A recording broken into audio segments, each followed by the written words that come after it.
તો ચાલો સીધા મુદ્દા પર જ આવી જઈએ, સમય સંચાલન.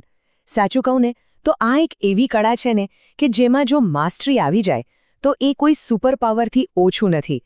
આજે આપણે એ જ સુપરપાવરને અનલોક કરવાની ચાવીઓ વિશે થોડી વાત કરવાના છીએ. આ લાગણી લગભગ દરેક વ્યક્તિએ અનુભવી હશે, નહીં? આખો દિવસ જાણે દોડધામમાં જ નીકળી જાય. મીટિંગ્સ, ઈમેલ્સ, નાના મોટા કામ, અને પછી રાત્રે એવું લાગે કે જે ખરેખર મહત્વનું હતું એ તો રહી જ ગયું. તો સવાલ એ છે કે આ સતત વ્યસ્ત રહેવાના અને છતાં કોઈ નક્કર પરિણામ ન મળવાના ચક્કરમાંથી બહાર કેવી રીતે નીકળવું? વેલ, આનો જવાબ એક ઓનલાઈન મળેલા લેખમાં છુપાયેલો છે. આ 20 મુદ્દાઓનો જે સંગ્રહ છે ને એ ખાલી ટિપ્સ નથી, પણ સમય અને ઉત્પાદકતા વિશે વિચારવાની કહી શકાય કે એક નવી જ દૃષ્ટિ આપે છે.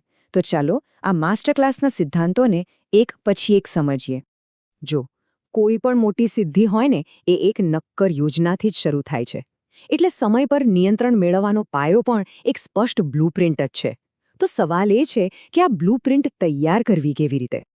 આના પાયાના નિયમો એકદમ સીધા અને સરળ છે. દિવસની શરૂઆત એક પ્લાનથી કરો. જે પણ લક્ષ્ય હોય એને ખાલી મનમાં નહીં પણ કાગળ પર ઉતારો. ખબર છે, જ્યારે આપણે કંઈક લખીએ છીએ ત્યારે એ વસ્તુ વધુ વાસ્તવિક અને શક્ય લાગવા માંડે છે. દરેક કામ માટે એક ડેડલાઇન નક્કી કરો અને હા, સૌથી અગત્યનું, એવા કામોને ઓળખો જે લક્ષ્ય તરફ નથી લઈ જતા અને એમને દૂર કરો. આ બધી ટિપ્સ ખૂબ જ ઉપયોગી છે, એમાં કોઈ શંકા નથી. પણ એક એવો સિદ્ધાંત છે જે બાકી બધા કરતાં ક્યાંય વધુ શક્તિશાળી છે. એક સરળ ગણિત જે પરિણામોને અનેક ગણા વધારી શકે છે.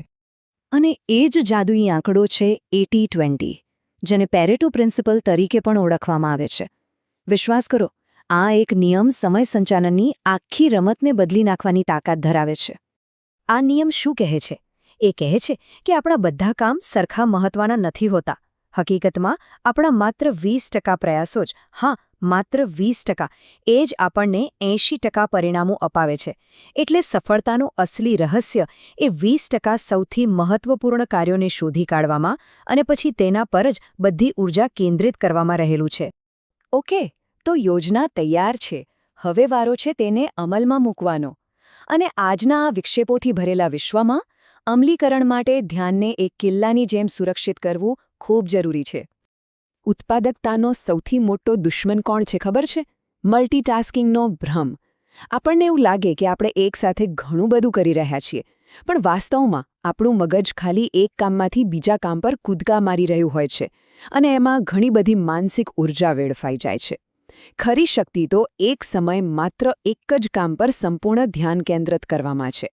તો આના માટે અહીં એક સરળ પણ અસરકારક વ્યૂહરચના છે. પહેલું, કામ શરૂ કરતા પહેલા આસપાસના બધા વિક્ષેપોને દૂર કરો. બીજું, જે કામ સૌથી અઘરું કે કંટાળાજનક લાગતું હોય ને એને દિવસની શરૂઆતમાં જ પતાવી દો. એનાથી એક ગતિ મળશે. અને ત્રીજું, 5 મિનિટનો નિયમ. જો કોઈ કામ 5 મિનિટથી ઓછું હોય તો એને ટાળવાને બદલે તરત જ કરી નાખો. અને હા, એક બહુ મહત્વની વાત, પરફેક્શનિઝમ એટલે કે સંપૂર્ણતાવાદ એ પ્રગતિનો દુશ્મન બની શકે છે. દરેક કામમાં 100% પરફેક્ટ થવાની જરૂર નથી. ઘણીવાર કામને પૂરું કરવું એ તેને પરફેક્ટ બનાવવા કરતાં વધુ મહત્વનું હોય છે. તો આપણી પાસે યોજના છે અને તેના પર ધ્યાન કેન્દ્રિત કરવાની રીત પણ છે. પણ જો આપણે આપણા સમયની રક્ષા જ ન કરી શકીએ તો આ બધું નકામું છે. એટલે હવે વાત કરીએ સીમાઓ નક્કી કરવાની. વાહ! આ એક જ વાક્યમાં જાણે સમય સંચાલનનો આખો સાર આવી ગયો. ના કહેતા શીખવું એ માત્ર એક કળા નથી, પણ પોતાની પ્રાથમિકતાઓનું સન્માન કરવાની રીત છે. વિચારો, દરેક બિનજરૂરી હા એ ખરેખર તો કોઈક મહત્વપૂર્ણ કામ માટે ના જ છે. તો વ્યવહારમાં સમય કેવી રીતે બચાવવો? સિમ્પલ છે. આખા દિવસમાં વારંવાર ઈમેલ ચેક કરવાને બદલે એના માટે એક ચોક્કસ સમય નક્કી કરી લો. જે મીટિંગ્સમાં ખરેખર જરૂર ન હોય તેને હિંમતભેર ટાળો. અને જે કામ બીજા કોઈ કરી શકે છે તે કામ સોંપતા શીખો. અને અહીં એક ખૂબ જ રસપ્રદ વિચાર આવે છે. સમયનું રક્ષણ એટલે ખાલી કલાકો અને મિનિટોનું સંચાલન નહીં. એ આપણી ઊર્જાનું રક્ષણ કરવા વિશે પણ છે, જે કદાચ સમય કરતાં પણ વધુ કિંમતી છે. આ બે નિયમો દેખાવમાં ભલે સરળ લાગે પણ તેની અસર ખૂબ જ ગહન છે. જ્યારે થાક લાગે ત્યારે થોડો આરામ, એક નાનકડી ઝપકી પણ શરીર અને મગજ બંનેને રિચાર્જ કરી દે છે. અને હા, નકારાત્મક લોકોથી દૂર રહો. એ લોકો માત્ર સમય જ નહીં પણ આપણી માનસિક અને ભાવનાત્મક ઊર્જા પણ ખાઈ જાય છે. આપણે આયોજન, ધ્યાન અને રક્ષણની વાત કરી.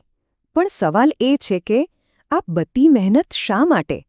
આ બધા સિદ્ધાંતોનું અંતિમ ધ્યેય શું છે? જો સમય સંચાલનનો હેતુ વધુને વધુ કામ એક દિવસમાં ભરી દેવાનો બિલકુલ નથી. તે પોતે કોઈ અંતિમ મંજિલ નથી. ના, એ તો ફક્ત એક સાધન છે જે આપણને કંઈક વધુ સુંદર અને મહત્વપૂર્ણ પ્રાપ્ત કરવામાં મદદ કરે છે. અને આ આખી ચર્ચાનો સાર આ અંતિમ મુદ્દામાં છે.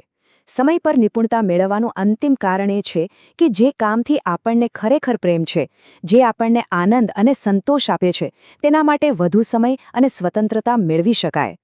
તો આ બધા શક્તિશાળી સિદ્ધાંતોમાંથી એવો કયો એક સિદ્ધાંત છે જેને અપનાવવાથી સૌથી મોટો ફેરફાર આવી શકે છે? પછી તે 80-20નો નિયમ હોય, ના કહેવાની હિંમત હોય કે પછી સૌથી અઘરું કામ પહેલાં પૂરું કરવાની આદત હોય. શરૂઆત તો કોઈ એક નાના પગલાંથી જ થશે.